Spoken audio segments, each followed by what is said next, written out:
Immortals Fenyx Rising, the Ubisoft game formerly known as Gods and Monsters, has a sprawling, bright world for you to explore, fight within, and solve puzzles around. Despite its surface differences, there's more than a few aspects of the game that you may find awfully similar to The Legend of Zelda: Breath of the Wild. Here are 8 of them. A bright, open game world. The first thing you'll notice in Immortals is its bright and colourful world. Set in ancient Greece, Immortals has a giant map to explore, not unlike the Kingdom of Hyrule. There are massive mountains and dark caves, rolling hills with enemies to take on, and even horses to tame. In our 3-hour session with Immortals, we only saw one chunk of the map, but we're told there's plenty of diverse locations to be discovered, from mountainous peaks down to the cavernous depths of the underworld.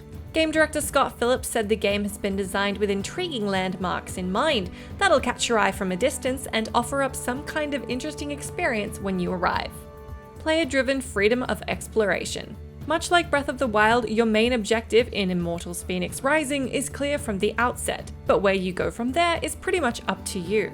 Your ultimate goal is to save 4 gods of ancient Greece who've been defeated at the hands of the big bad Typhon. They're spread out across different locations around the map, but how and when you choose to proceed is largely up to the player, and exploration is encouraged.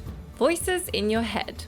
Where Breath of the Wild was punctuated by the ethereal divine voice of Zelda, Immortals Fenyx Rising also pops godly voices into your head. Throughout your journey, you'll hear the voices of Zeus and Prometheus narrating your more significant moments, providing commentary, and contextualizing your actions within the larger hero journey. So this whole story you're telling me about how you think this mortal named Phoenix has a chance to free all the gods from Typhon's grip and then destroy him? Good luck!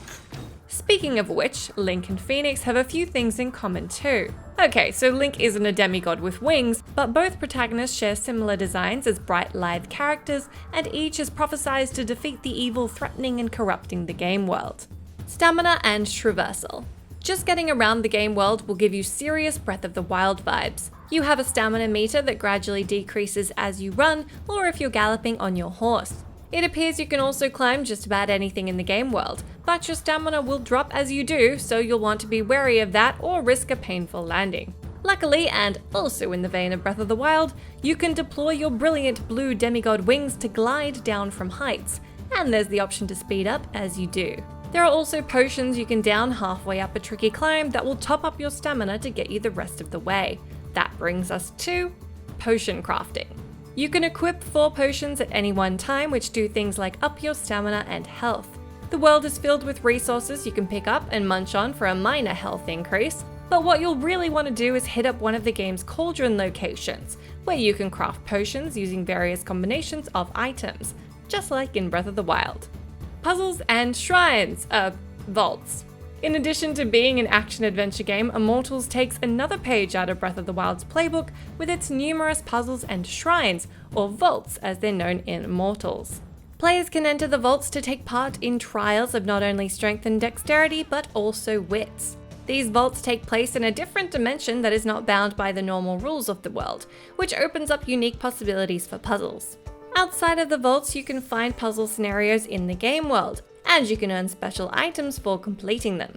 One massive similarity here is Immortals' version of Breath of the Wild's magnet ability. In Immortals, you have a number of divine weapons and abilities, one of which is Heracles' strength. This allows Phoenix to move heavy objects and magically levitate orbs to solve certain puzzles in the open world. Even the animation where Phoenix runs with hoisted objects above her head using this ability is sure to give you serious Zelda vibes. Unlocking the map. Much like towers in Breath of the Wild, in Immortals you'll be on the lookout for massive statues that you can ascend to remove the fog from an area of the map.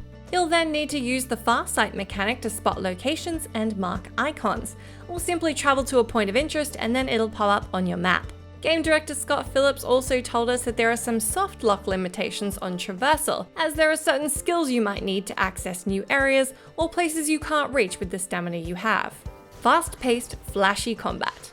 Another major element of Immortals that may give you Zelda vibes is its combat. You're constantly fighting for survival in the harsh world that's overrun with monsters of all types, just like in Hyrule.